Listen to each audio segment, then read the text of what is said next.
तक 5 पुस्तकें प्रकाशित हो चुकी हैं। सबसे पहली पुस्तक उजाले यादों की, जो मैंने अपने पिता की पहली बरसी पे उन्हीं को समर्पित करते हुए लिखी थी और उन्हीं की प्रेरणा से लिखी।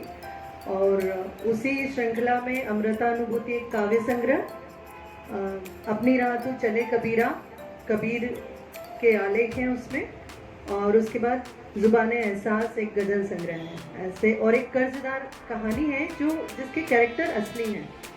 अगर आप उसे पढ़ेंगे तो असली कलाकारों पर मैंने नाम बदल के लिखा है, वो स्टोरी जो है वो किसी की असली कहानी है। ऐसे 5 किताबें। क्या बात है। कबीरा में आपने एकदम सूफीपन ले लिया है और जुबाने एहसास में आपने गज़लों का रास्ता लिया है। आपके लेखन की शुरुआत या लेखन का सफ़र कब से शुरू हुआ? क्लास 8 या 9 में पढ़ती थी, तो वहाँ पर जो शालेय पुस्तिका निकलती थी तो उसमें संपादन मंडल में मुझे लिया गया और कहा कि आपको एक कविता लिखना है, और मैंने कविता की शुरुआत की थी, मुझे कवित्री बनना है। और आप लोगों को बताते हुए थोड़ा मुझे गर्व होगा कि मेरा लालन पालन पूरा शिक्षा जगत से और राजनीति से जुड़े लोगों के बीच हुआ है। मेरे पापा के बहुत अभिन्न मित्रों में से रहे हैं आदरणीय सत्तन चाचा, तो उनके सानिध्य में मैं बड़ी हुई हूँ। वो घर आए अचानक से, तो मैंने उनको बताया कि चाचा मैंने ये लिखा है, तो एक टप्पी लगाई उन्होंने सिर पे और बोलते कवित्री बनेगी, मतलब मुझे चैलेंज कर रही है। तो मैंने कहा नहीं, मैं ऐसा सोचती हूँ। तो उन्होंने उसे पढ़ा और बहुत सराहा। जो आमतौर पे वो किसी भी चीज़ को, पकी हुई रचना को भी मनीषा जी बहुत अच्छे से जानती है और बाकी लोग भी जानते होंगे कि वो पसंद नहीं करते कि क्या लिख दिया है, पर वो तुकबंदी उन्हें बहुत अच्छी लगी। उन्होंने कहा इसे जारी रखो, और जब भी मैं कुछ लिखती उन्हें बताती, वो उससे पसंद करते। और बस वही एक घटना थी शालेय पत्रिका की जिसने मुझे कहीं ना कहीं लेखन से जोड़ दिया। आपकी टपली पर से याद आया, ऐसी कई टपलियाँ मैंने भी खाई हैं। जुबाने एहसास गज़ल संग्रह में आपकी गज़लें यूँ तो ज़िंदगी को बहुत करीब से छूती हुई लगती हैं, लेकिन इनमें दर्द की अनुभूति बहुत ज़्यादा दिखती है। इसकी कोई विशेष वजह? तो भाग्यवश मेरे जीवन में ऐसा कोई दर्द है नहीं। शायद बहुत खुश दिल या खुशनुमा लोग ही लोगों के दर्द को समझ सकते हैं, और जिंदगी का दूसरा नाम ही संघर्ष और दर्द है। तो मैं लोगों की तकलीफों को और दर्द को समझते हुए कुछ ऐसे जुबाने एहसास मेरा रहता है और मैं लिख देती हूँ। बाकी तो मैं बहुत खुशहाल जिंदगी जी है मैंने, और भगवान ने करे कि कोई भी उस दर्द से गुजरे।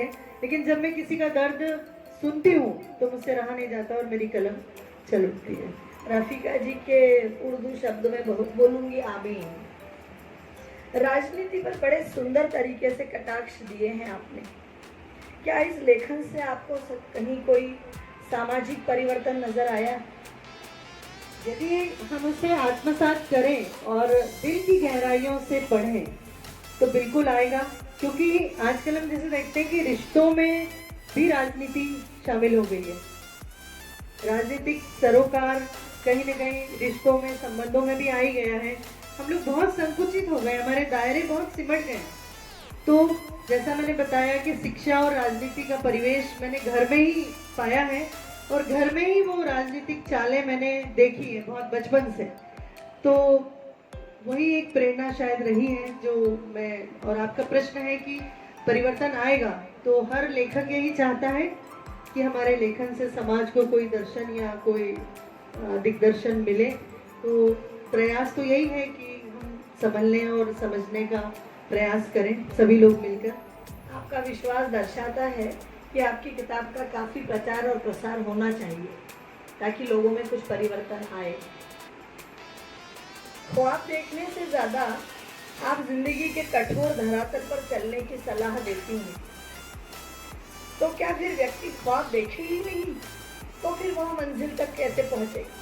बहुत अप्रत्याशित सवाल है, मुझे पता भी नहीं था कि आप ऐसा कुछ पूछने वाले हैं। लेकिन ख्वाबों की दुनिया तो बहुत ही खूबसूरत होती है, सभी को पता है। लेकिन बहुत छोटी थी तो एक सीरियल देखती थी, मुंगेरी लाल के हसीन सपने, स्कूल में पढ़ा करती थी। तो सपने देखें, ख्वाब देखें, लेकिन उसको हम इतनी ऊंची उड़ान ना दें कि फिर अब जब हमारा वो ख्वाब टूटे तो हमारे पास धरातल भी ना बचे। तो जब हम ख्वाब देखें तो जिंदगी की हकीकत से रूबरू होते हुए, मेरे बेटे को भी मैं यही सिखाती हूँ। अभी 19 तारीख को 20 साल का होगा, क्रिमिनल लॉयर बनने जा रहा है, लेकिन बड़े बड़े सपने देखता है वो। तो मैं उसको यही कहती हूँ कि बेटा पहले हकीकत को समझो, उसके बाद फिर सपने तो सच कर रही है और मेहनत करोगे तो सपने सच होंगे ही। तो जिंदगी की धरातल पर पांव जमाते हुए सपने देखे जाएं तो सपने बुरे नहीं हैं।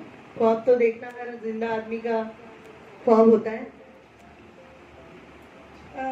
क्या वाकई आप इस बात पर 100% विश्वास करती हैं कि आज रिश्ते सिमट कर चार दीवारी में कैद हो गए हैं? बिल्कुल। मेरा जन्म भी एक संयुक्त परिवार में हुआ। मेरी माँ को मैंने, मतलब मेरी माँ भी शिक्षिका रही और जीवन भर उनको मैंने रिश्ते नातों के उधेड़ में, शोभा रानी दीदी बहुत अच्छे से मेरे परिवार से परिचित हैं, दोनों ही परिवार से, ससुराल और मायके से। तो बताती रही वो कि 16 साल की उम्र से उन्होंने कैसे परिवार में और पारिवारिक राजनीति से शिक्षा और फिर उसी सारे संघर्षों में अपने 7 बच्चों को, और 7 बच्चे बहुत एजुकेटेड बनाए उन्होंने और अपने अपने मुकाम पे सबको एक जगह दी अकेले। तो ये मैंने देखा है माँ से।